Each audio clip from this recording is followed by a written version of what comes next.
Hello, everyone. Good afternoon, good evening, good night from wherever you're watching today. My name is Tony Okonkwo, and I'm debuting today on the show. Super happy to be part of history, history making, sharing the stage with great minds like Steve and Ashley who have done this before me. I really feel happy to be here, to do this. And I'll be here discussing a few things just to share a few experiences about myself.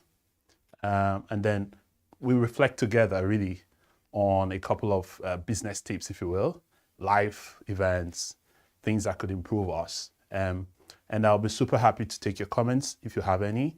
Otherwise, we'll just share experiences together. But before we delve into this, it will be good for us to, in the spirit of mindfulness, quickly take a minute to reflect on what you can see on the screen, which is our monarch who has passed on. She was the queen of mindfulness, if you will. She embodied a positive mindset, and we're talking mindset today, so it would just be right for us to pay some tribute, a very quick tribute to our past monarch. If we take the next a few seconds to acknowledge this great loss to the United Kingdom.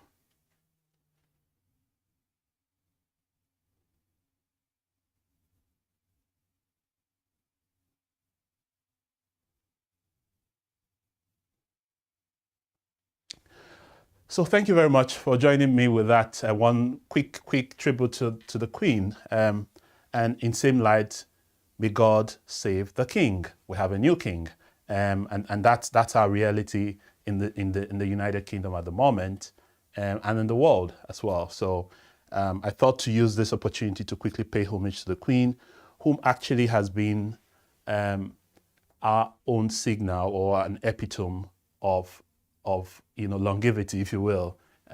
She actually embodied the old, the new, and the future. So in some lights, I was discussing with my mom the other day, and my mom is 72, and as it were, the Queen has been the only monarch my mom knew about, and so she feels a lot more broken as well at the moment. So I'm also grieving really hard in my family at the moment. So. Yeah, so let's jump into this. So today we'll be discussing quickly on the theme mindset reengineering. Quite an interesting one, I would say. When Steve mentioned to me that I was, offered me an opportunity to mount this stage, I had a real hard time imagining what to talk about, really.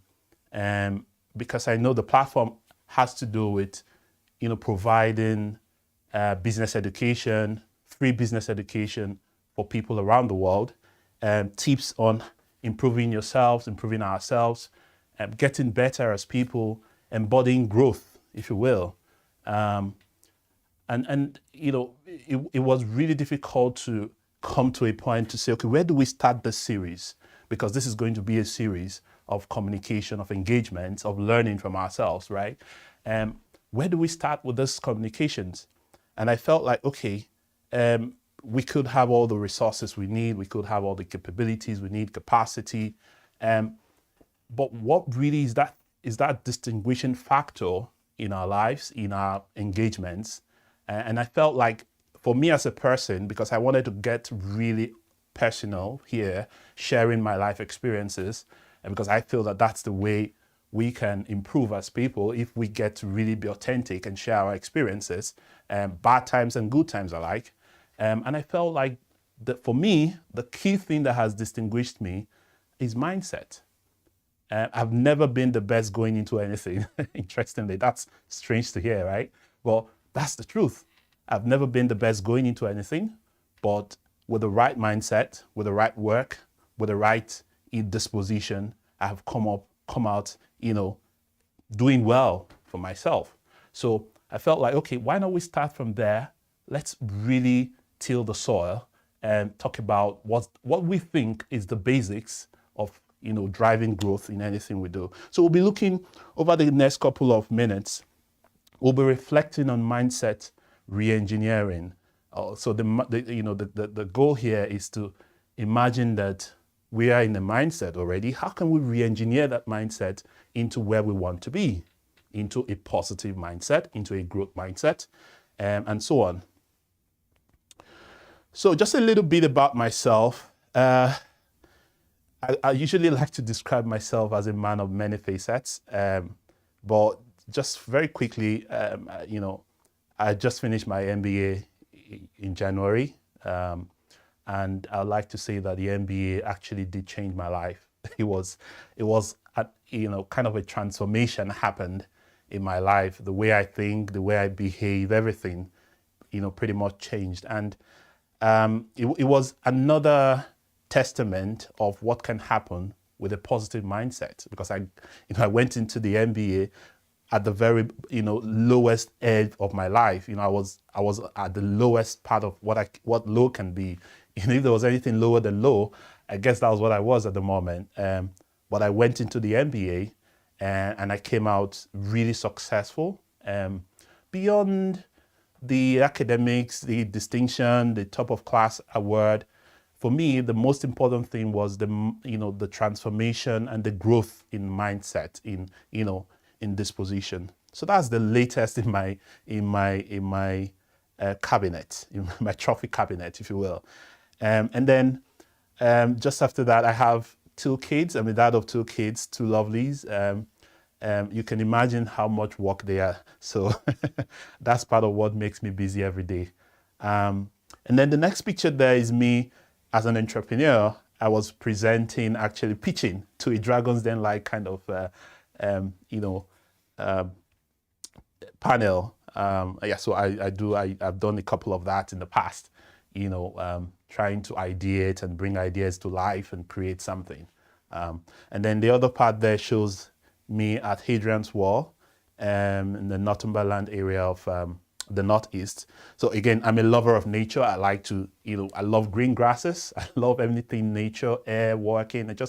I love creation, right? I love, it connects me back to reality. It's more like a reset for me whenever I engage nature. So that's enough about me.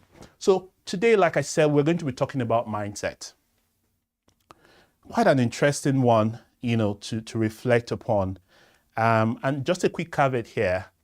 The conversations we'll be having today are more of my own personal experiences. There is a little touch of academia or academic, if you will, but most of it is my experience and what I've gone through, my lived experiences, and how I feel that it could improve someone somewhere, So that's the quick caveat I need to put out there. So what is mindset really? When the word mindset comes out, what comes to your mind really? When someone says mindset, what comes to your mind? So, usually in every research, in everything, you want to go to the dictionary first to say, okay, what does the dictionary say about mindset, right? And we have the dictionary, definition here. Oxford Dictionary says it is the established set of attitudes held by someone. So 2 key things there: established and then attitudes. So when you say something is established, it kind of connotes that it's gone through a process, right? And then it's more like the finished article, if you will, or the outcome of a process, which is really, really interesting. The outcome of a process, right? And then attitudes, you're talking about behavior, your day-to-day exhibition of who you are. So this is an established set. So this is the outcome of your process. Really, really interesting, really deep definition, I would say. Really deep definition. And then Wikipedia, had a few of them, talked about outlook, talked about philosophy, talked about values, right? It talked about frame of mind, disposition. And this is really, it's really important to really understand this from the point, from the perspective of your worldview. It also talked about the worldview, your philosophy of life. How do you see life? And when I was reflecting on this, something really came to mind, and you can see I've just called that out on the slide, epistemology, which actually talks about your worldview. Again, this word, I engaged this word for the first time on the MBA, when in trying to write your articles, do a lot of those research works, whatever methodology you decide to use, you have to explain to your markers why you chose that methodology. And you have to tell them, your worldview, you have to tell them your epistemology, what led to that view. So you decide to use, for instance, a mixed methodology, for your research. You have to explain how you arrived at that worldview, which you eventually have, So how do people come up with this, these processes? What leads to these processes that eventually leads to established attitudes or behaviors or or values, as it were, So a number of things, my reflection led me to thinking, personally, my view of life, what really do I think has led to why I see life the way I see it today? One of the key things that came to mind is that my education, or people's education, can impact on their mindset, on their view of life, right? On their worldview, if you will. And how does that really impact? Really, to some extent, we are limited by the knowledge we have, and that's one of the things Steve is trying to solve with the Roadmap MBA, to ensure that education doesn't become a limiting factor to anyone's worldview or anyone's philosophy, right? So we can choose, from the ample knowledge around, from the ample, information around what we want to believe based on the information we have, So people who have lack of knowledge or lack of education, could really be impeded in their worldview, in what they believe, right? Another key thing is culture, right? So within your environment, within our environments, the things that we do, our way of life, can really impact on how we eventually see life, right? Before I traveled out of Nigeria, of course, I'm from Nigeria and Africa. Before I left the shores of the country, there were certain things I held very supreme to myself, that meant that when I came out of the country, and embedded myself in a new culture, right, I began to see things from the perspective of the others. And basically, that's what we want to do. That's what we want to be. And that's a guarantee of a better world, if you will, because we want to be able to see things from other people's perspectives and understand where they're coming from. I'm not sure if there will be much problems in the world if we all understood ourselves, right? If we all understood that, in this culture, it's something that is not allowed or is not accepted, and then you don't do them, and then, kind of respect. But if you don't know about those cultures, you can't respect them. And that leads to travel. I felt like, traveling has helped me a lot in the way I've come to shape my thinking, and how I see life. And I do a lot of travels. In the last year, while I was studying, I did a lot of travels in the UK. I went to the Annie Castle. I think that was where the Harry Potter theme was done. I also visited, like you saw in the pictures I showed earlier, I visited the Hadrian's Wall in the Northumberland Park. I've gone to the Holy Island, Edinburgh. So I love traveling, and the goal for me is to pick up on cultures, pick up on new things, understand why people do things they do, right? Until I came to the UK, I didn't understand why maybe a British coming to Africa always wears warm clothes, because the weather in Africa is hot. And then I felt like, why are they always wearing warm clothes? And then when I came here and found out that warm clothes are an exception here, and people want to wear them whenever they have the opportunities. And then, thick clothes. So when I mean warm clothes, I mean light wears. Light wears, and then warm clothing. Yeah. So again, just to understand that. So what was the norm here was not the norm over there, right? But it took travel. It took me to travel to the UK to really understand that bit of the people, right? And then it changed. It kind of opened my mind to accepting more things, right? So and then another thing that people usually like to shy away from in these conversations around mindsets is religion, right? I usually would pride myself as someone who is religious, I'd say that, but I am also very, very, very objective in the way I see things. And in different climes, a lot of people also feel like, religion has also kind of shaped people's views about how they go about their lives. And that's their truth. Everyone has their truth, right? But again, this is the reality, and this is what we find in some spheres.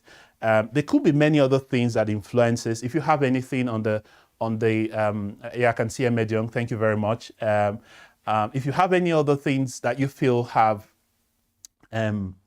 can influence people's mindsets, please drop them in the chat sessions. We can reflect on them together. But again, these are personal, very personal to myself, because I felt like over this period, what really has changed my mindset in terms of where I've been and where I am today. What are those things that have changed them? Education is one very key one, because post the MBA, I now believe in many other, I'm more expanded in my thinking. And there's something that came out of the MBA keenly that has probably shaped the way I think, more like critical thinking, right? Why are you doing what you're doing? Like, I'm always questioning what I do these days. So I'm taking a walk. Why are you taking the work, right? I'm drinking water. Why are you drinking water? You're reading a book. What's the essence?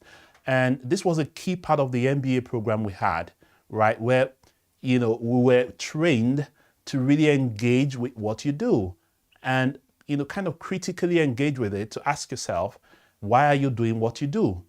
And this has only happened for me personally because I have been able to expand my education, right?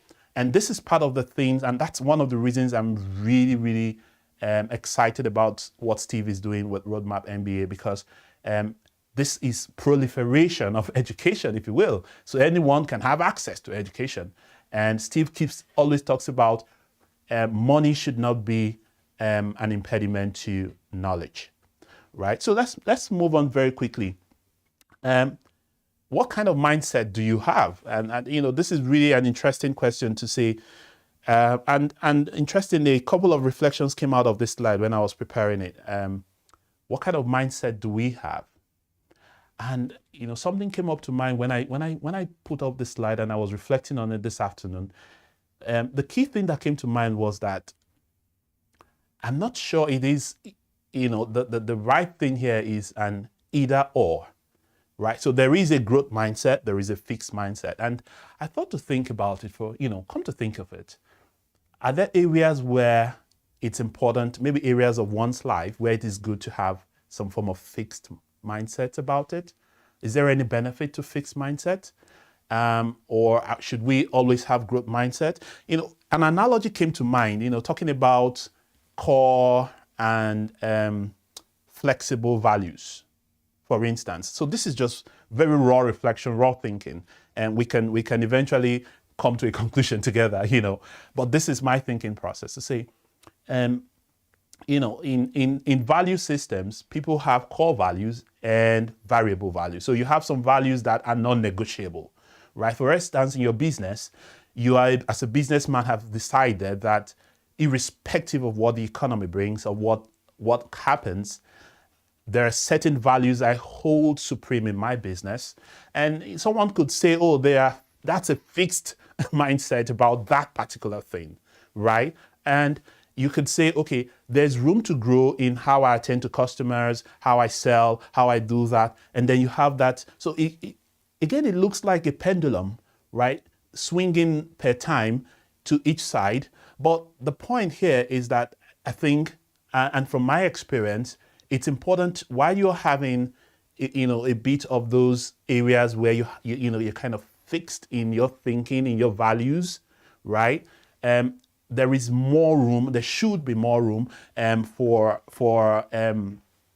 growth. What I usually would say is you have something like this, where you have the growth mindset, and then you have the fixed mindset, right? And I'm trying to look at a kind of an analogy where you talk about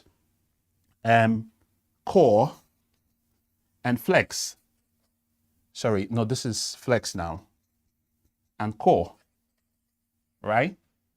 And so depending on which aspect of life you're looking at, you may have it an 80-20, depending on what you're trying to drive.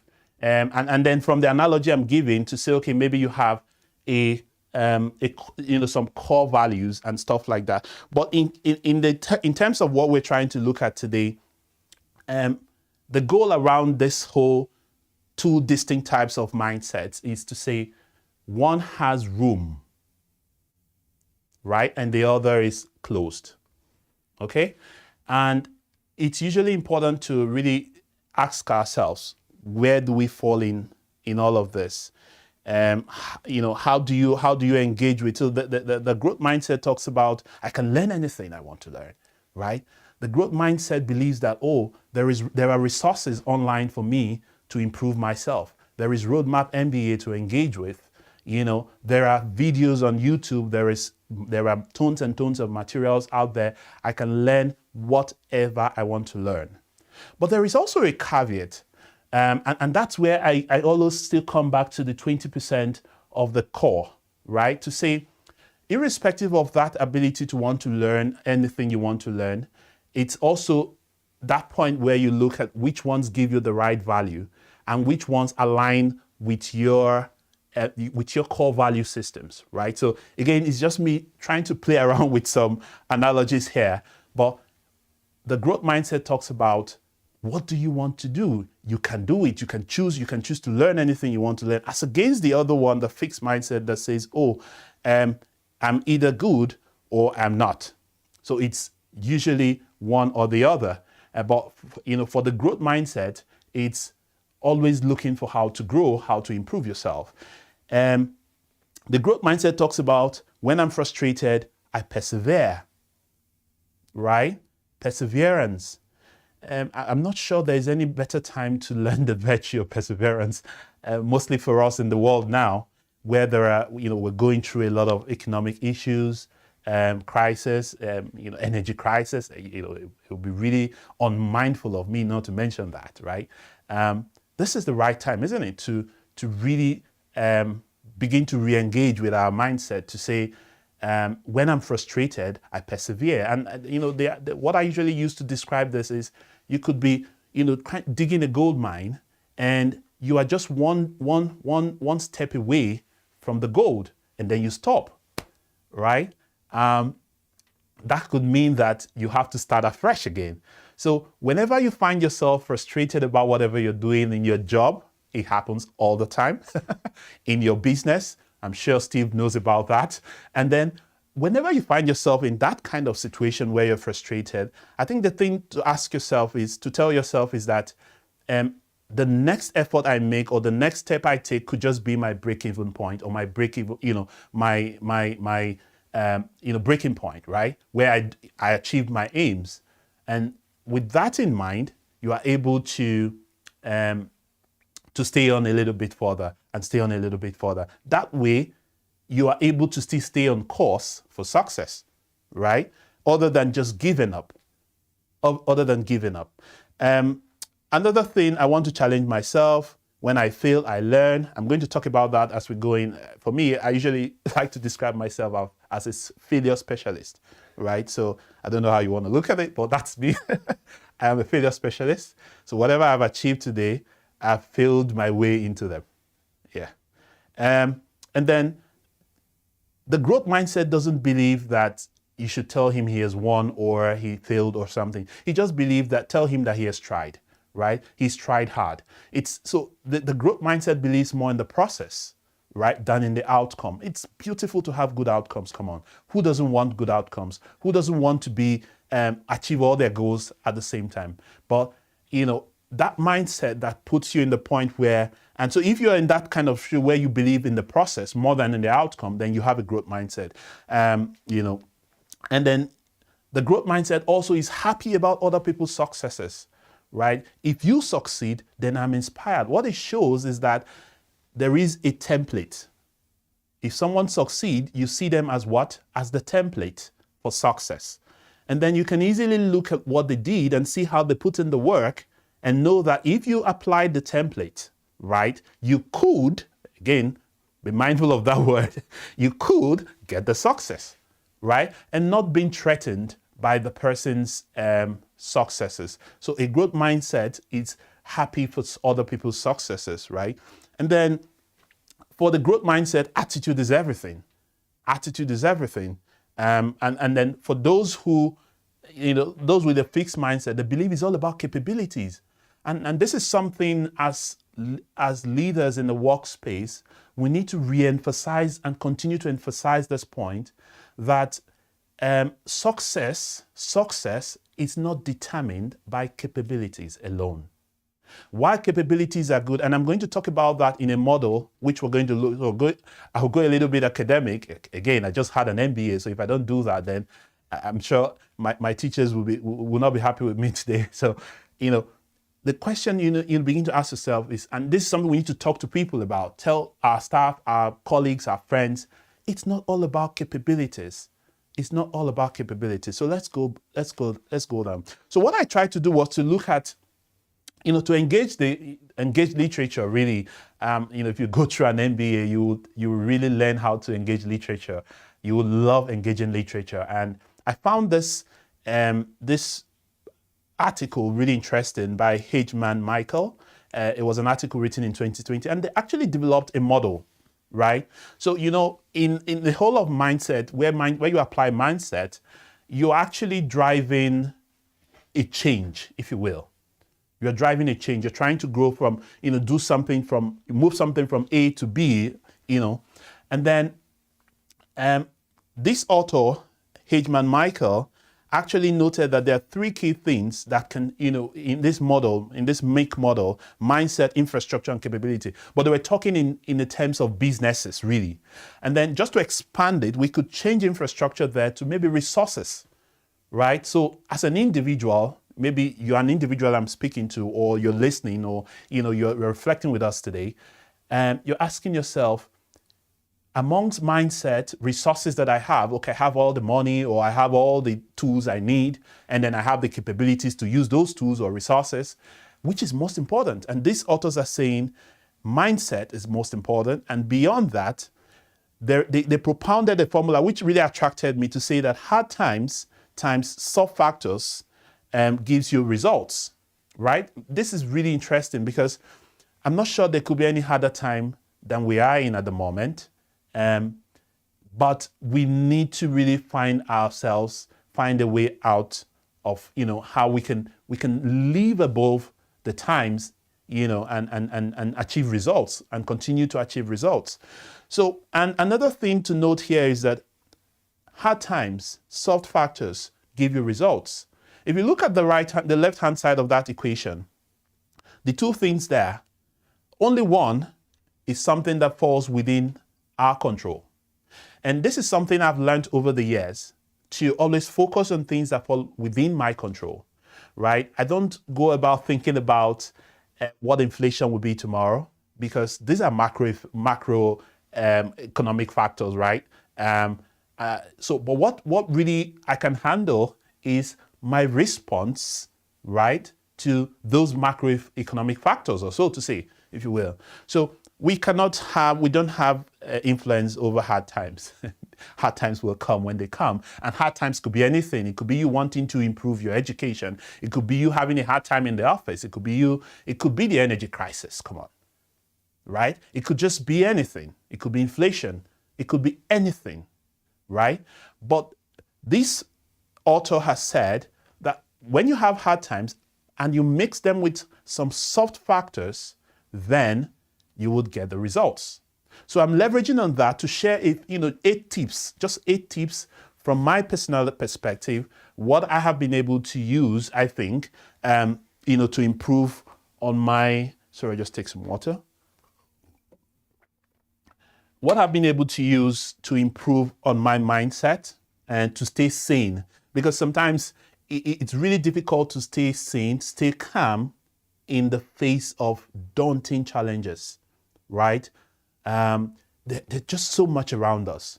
So how do you stay sane? How do you stay calm? How do you maintain the disposition? That means that people are looking at you and saying, "Are you not part of these problems? Don't you go through it? Don't you pay the house rents? Don't you pay the energy bills? Why are you smiling? Why are you going about happy? Is there something about you that people don't know?" So I'm going to share those things people don't know today, and you could pick a few of them and see if it works for you. So the first soft factor I was talking about is what I call reflexivity. And again, I'll be very honest with you. I came across this word for the first time on the MBA. So you can see the MBA has changed my life. This word, actually, I had another word for it. In the past, I usually would call it recollection. But here in the MBA, and interestingly, I used to do it, but when I came to the MBA, I found that it was a big thing. I didn't know how big it was. In fact, it was our teachers and the MBA were teaching us reflexivity across all the modules. So after every module on the MBA, you'll be asked to reflect on the module, and then you write kind of an essay on your reflection.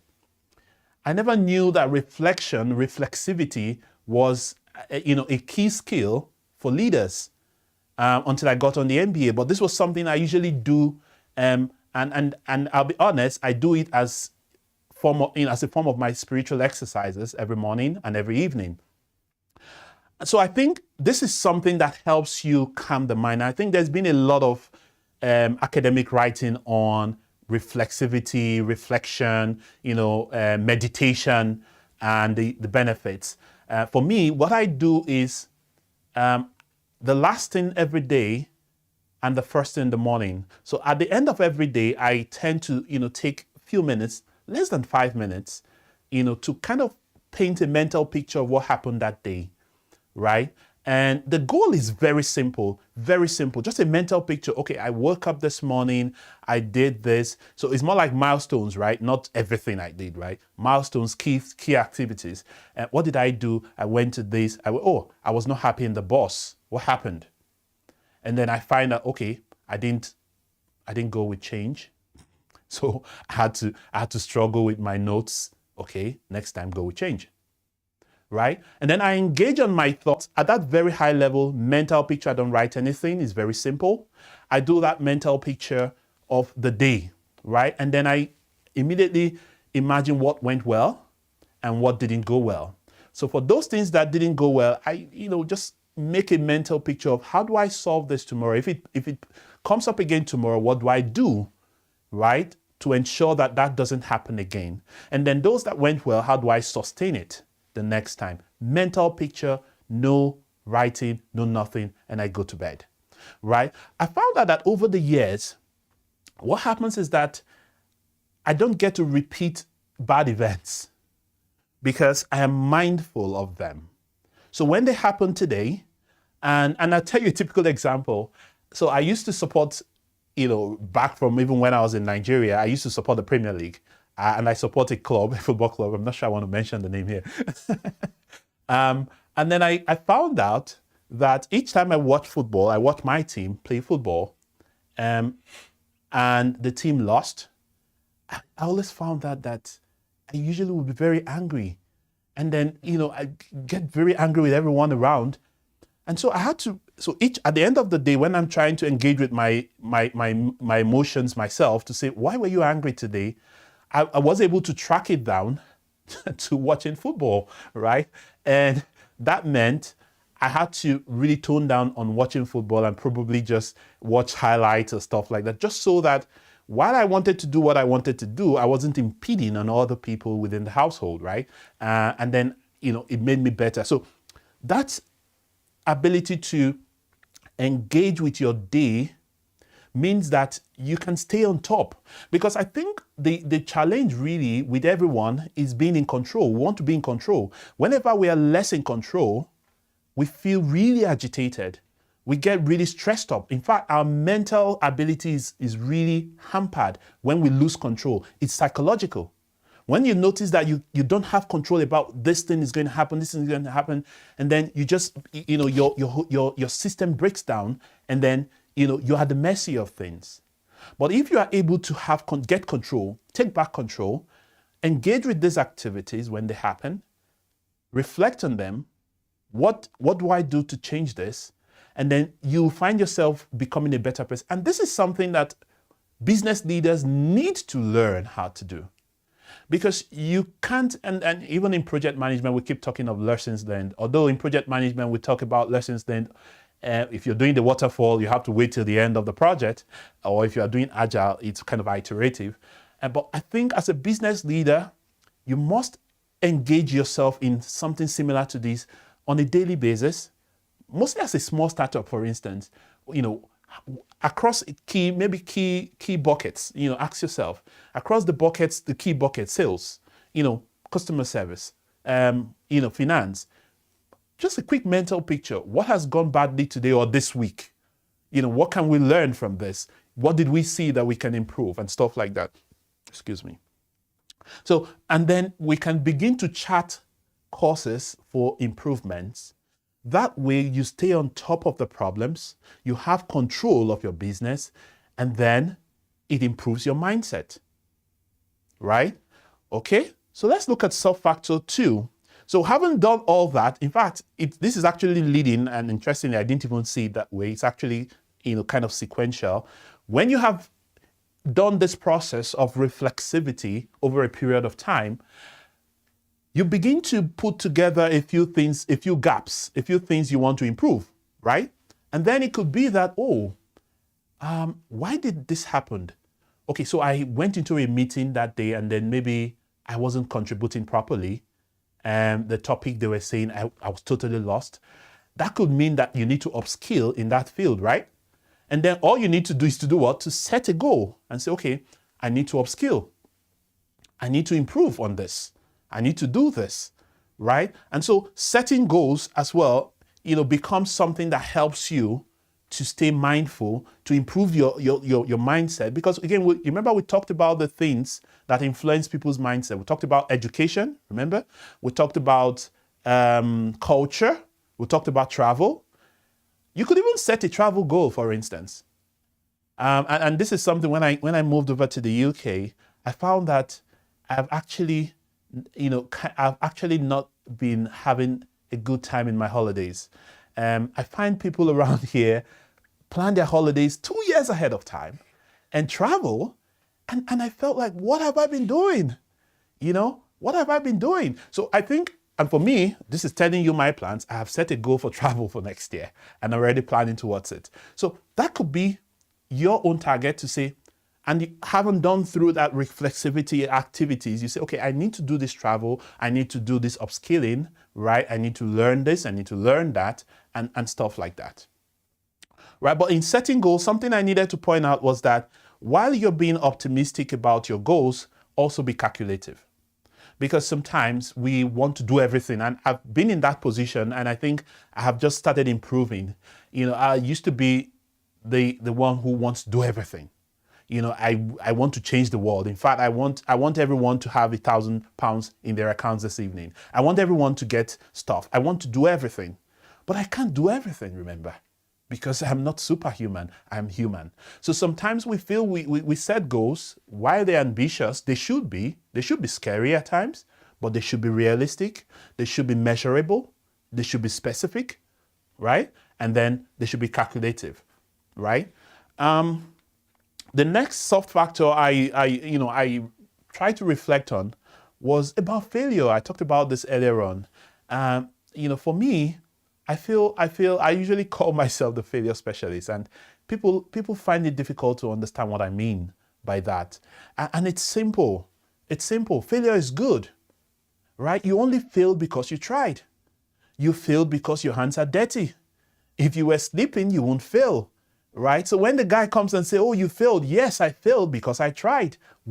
Show me what you did, and then I'll tell you if you failed or not, right? So I think people need to have a different view about failure, and I say this with all sense of humility. When I did my first, just like you have GCSE here in the UK, our own exit exam in Nigeria, I failed woefully. Woefully. Yes. But you know what? That event marked the beginning of my what's the word now? It marked the beginning of my consciousness. Because I think prior to that event, I was living life, just the way it came.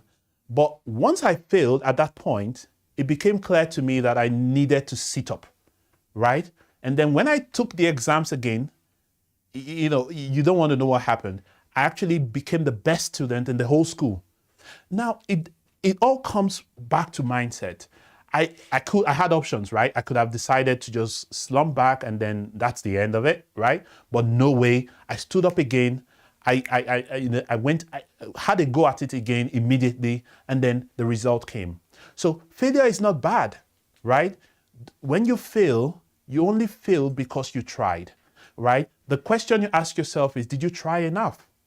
Did you do enough? If you didn't do enough, it's fine, but you need to try and do better, right? But if you did everything within your power and you still failed, it's okay. It's absolutely okay, right? Just go at it again, right? You are now better than the person who is trying it the first time because you have something they don't have. You know the steps, right? So this is something, like I said, the last attempt prepares you for the next try. So failure is good, but the questions are always, did I do enough? If I didn't, why didn't I? Can I do better? Can I try more? What work did I put in? If you put in the work and you still don't make it, because there are many times you put in the work and you don't make it, it's okay, friends. It's perfectly okay. Let's go again. And then the fourth one, nature holds the key. For me, I love nature, and I think there is something therapeutic about nature, right? Whenever you're down and you just go in the green, go in the air, just go out for some work, right? You feel really, really energized again. And I think it comes back to mindfulness again, because when you're out there in the woods, I had a friend recently who, he went through a difficult time in his relationship. And, one of the ways he came back was early, very early in the mornings at 3 a.m. In the UK in the past few months, we've had early dawns. And then at 3 a.m., he would get on his bike and head for the coast. And, he just feels that kind of healing process coming back, So we need to find time, no matter how busy you are in London. Again, come on, London could be very busy. Find time maybe on weekends or periodically to just, disappear into into the embrace of nature, right? Enjoy nature. It helps you again to improve on your mindset. Just take some long walks, get a caravan somewhere, vanish in the lakes, right? If you're in the UK, just go to the Scottish Highlands.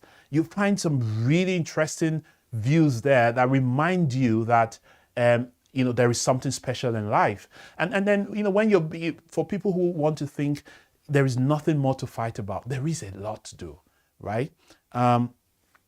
Okay, and then the next one is what I usually call the car wreck. Again, it's all mindset. What do you see when you're driving and your car, you have a car wreck, or let's say your tires go bad or something. What do you see? I've had an experience like that. I was traveling back home in Nigeria, a very far distance, And then I was traveling with my friends, and then our car, we had a fault, we had a fault. And then we just pulled over. Interestingly, it was a very beautiful environment. And I just called everyone. We needed to start taking pictures. We couldn't allow that beautiful environment go to waste. For me, it was all about how can we make the best of the situation? And that should be the mindset, really. You can turn your car wreck into a picnic. 2, 3, 4, 4 years ago, my family had, and like I said, I'm going to be sharing some really personal stuff here, right? My family, my wife and my daughter back home, were involved in an accident, and I found myself tending to my sick wife in the hospital. And, while everyone felt pity for me, what I found was bonding time. Interestingly, sometimes people think I'm stupid, right? I'm just crazy. But no, I'm not. What I found was bonding time because we didn't have time for ourselves. In fact, she was a busy professional. I was a busy professional. We do 9 to 5. We come back, it's all sleep and go. And then here am I with my wife in one room, which I never believed could happen. And then I could have the time to take care of my wife, right? I had to bathe her, just take care of her. And these are the things I didn't do when she was, well, right? So for me, it was an opportunity that I found in a, so to say, bad time. And that should be the mindset. Pick up your paces, right? There are some good in the bad. There is appointment and disappointment. Find what the good is there, pick the lessons, and then move on. And then a key thing in and the sixth one I want to mention is collaboration. In anything you do, have people by your side that help you to stay sane, if you will. People like Steve, for instance. I could call up Steve and then we'd discuss a few things about business. I could share some things. Ashley, for instance, who presents on the show here as well, who actually interestingly introduced me to Steve, is someone I could call up anytime. She calls me, I call her. These are the people in my ecosystem whom I feel I can always count on. You should and you must have people within your ecosystem that you can collaborate with. I have a friend who actually answers my name. In fact, it's Anthony Okonkwo. We were colleagues back home in Nigeria. He's someone I can always pick up my phone anytime and call him and say, dude, we need to brainstorm something. We need to, I have this idea. And he's like, okay, let's go at it. You should have some people in your ecosystem that you can always reach out to. Because you can't really drive this yourself, even in your office, right? You could have all the ideas, but you must be collaborative to be able to drive it. It's a teamwork. And, in talking about collaboration, it could also be vertical and horizontal. So in collaboration, you talk about you're better than some people, or you feel you have more experience than some others. You can also offer your time to improve those you feel you're better than. It could be through contenting on LinkedIn, for instance. It could be through holding mentorship sessions, coaching sessions for people. And then while you're doing that for others, you also seek mentorship yourself. So, I've learned a lot, and maybe in another session, I could talk about coaching and mentorship because this is something I hold very dear to my heart. In fact, almost everything I've achieved as a professional has come from my network. And then the seventh one is develop a routine. There's something I do every morning, which I feel, it got to a point where I felt like, the mobile phone sometimes becomes a huge distraction to us. And I felt like I was losing my control of my time. Each time I was going on the phone and, I haven't gone through the MBA. I'm always critical this time. Why am I watching? Why am I scrolling through the pages of my phone? What am I looking for? What's the value at the moment? And so I began to see that there were times where I was just scrolling through my phone unproductively, right? And so I developed a routine. Very difficult, I won't lie to you, very difficult. So I said, I won't touch my phone every morning until I do some certain things. So I listed a few things that I must do every morning before I touch my phone, right? And I started that and I keep to it. I ensure that sometimes I fail, no doubt, and like I said, failure is good. It just shows that you're human, right? But the point I'm trying to make here is that routines eventually build our habits. Habits eventually form our character. And it's our character that forms who we are and influences our mindsets. Remember, the character is what you show out every day, and that forms the attitudes. And you remember what we say mindset is? Established sets of attitudes. So you start them gradually, creating a routine. Take a walk every day after work. Because sometimes when I work from home, after work, I take a 30 minutes walk from 5 to 5:30 just to ensure that I keep that routine. Try that. Open that conversation with yourself, create a routine around things that are important to you. It could be a conversation with your spouse. This is I know that spouse, relationship with our partners is something that we take for granted as well. You come to homes these days, the kids are with the tabs, the parents are with their phones. You could make a decision to say, once it's 7 o'clock, once it's 6 p.m., nobody does. It's an engagement. Can we all try it, people? No phones, please. Let's discuss with ourselves. It could be a routine because maybe you're trying to improve relationships in the household. But again, the goal here is that when you try a routine over a period, I think there's been some science around it that if you do something continuously over a period, there's a tendency that you will not stop doing that. So learning the positive routines as well is also good because there could be bad routines or so to say harmful routines or unproductive routines that subconsciously we just take on, and that's where we need to be careful. And then the final one is get out of your comfort zone. You see the young man on the screen. It seems like he just, rode his bike for the first time and he feels like, yay! He would never have known if he could do it if he didn't step out, right? You need to step out of your comfort zone. And I'll tell you a quick story just to end this. When I left Nigeria for the MBA, I was at the lowest of my times. But you know what? It's been in my nature to set up myself, right? What could happen? I'll fail as usual, right? That's fine. And we move on. But, and that led me to say, I needed to do something different. I wanted to do something different. I wanted to step out of my comfort zone. In fact, in my previous job back home in Nigeria, I had just gotten a promotion with a huge pay. I want, very realistically. But I still felt like I needed to go out of this comfort, which I already have, and try something new. And that was how I came over here. And, the rest is history because I think it's been transformational for myself. And I've been able to achieve quite a bit, and which I'm proud of. Yeah. So always think about those things that you feel are regular to you, right? You may not be able to discover new things if you don't try new things. And that's on the point where I guess I'll be leaving it this time, and where we can now say, we have had a good conversation. We've reflected on this personal things, on how we can improve, positive tips, I would say, on how we can improve our mindsets. I think the next thing to do now would be to really, kind of now reflect on your own to say, where do I fall in? Growth or fixed? Is it variable with me, or where am I on this pedestal? And how can I improve? How can I go further? How can I do better? Because in life, the goal is always to do better, to improve ourselves, to continue to learn. And that's what I'm doing here, learning from everyone who's responding on the chat there. Thank you very much, Emediong. I can see your chats. And thank you all of you, everyone who is responding.